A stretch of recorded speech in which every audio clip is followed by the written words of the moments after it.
Hey heroes, and welcome to this new world video. In today's video, I show you how any player can off-tank the Isabella Fight in Dynasty Shipyard. Before we start, we need to cover some extreme basic tank tips for those who are new to it. For today's demonstration, I am referring to tanking in the traditional sword and shield sense. So to do this, you will need to get a sword and shield, and if aiming to do mutators, then level them appropriately. For the sword, feel free to use your favourite one, as long as you put a carnelian gem in it so you can taunt. For shields, you should pay attention to the type of shield, as each of the 3 shield types has a block, stamina, damage stat. For this round shield, the stamina damage is 55 and the blocking stability is 30%. The kite shield stamina damage is 52 with a stability of 40%. And finally, the tower shield has a stamina damage of 43 and the stability is at 50%. What you should see from this is for defensive purposes, a tower shield is the best option due to less stamina damage being taken and a higher blocking stability.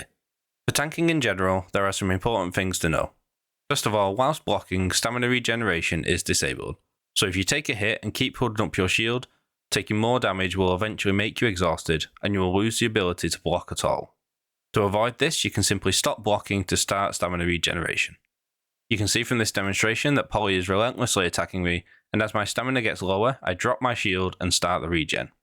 Although I take a couple of hits each time, this is offset by being able to block longer over time, as the last thing you want is to get exhausted and unable to block, leaving you vulnerable, as you can see on the screen.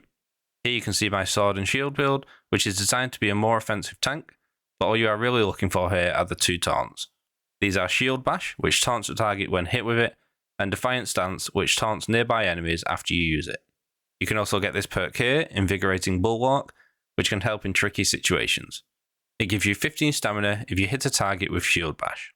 If you have leveled your sword quite a lot, the perk at the bottom of the left side called Leadership can be very nice, providing the whole group with an extra 10% damage, which is nice while they are down a DPS.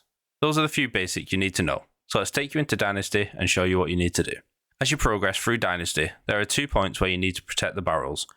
After the second one of these, you need to equip your sword and shield over your secondary weapon before you enter the boss fight. For the first half of the fight, do this normally, using only your primary weapon to avoid pulling aggro from the tank. After Isabella falls to her knees the second time, she is about to release both creatures. At this point as the off-tank, you need to head to the cage next to the door you entered at the start of the fight. As soon as you see Oro's name and health pop up, use Defiant Stance to grab aggro. You know you have aggro on a mob when the red arrows are at the side of the mob's health bar. At this point, the main tank should be holding aggro of the other creature, and the other DPS and the healer should be supporting the tank in killing that as soon as possible.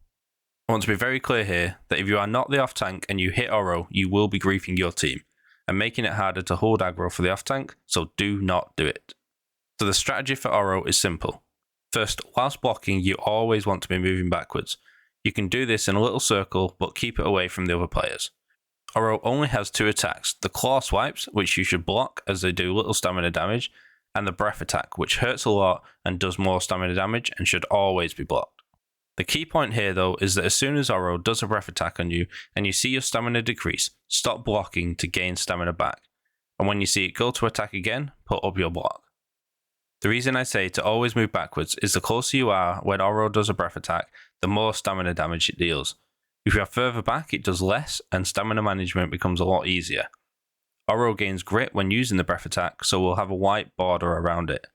If you do this correctly, you should always have enough stamina and should never need a heal from the healer. I hope you found this video helpful, and if you did, please like and subscribe, and let me know your thoughts in the comments below. Catch you next time.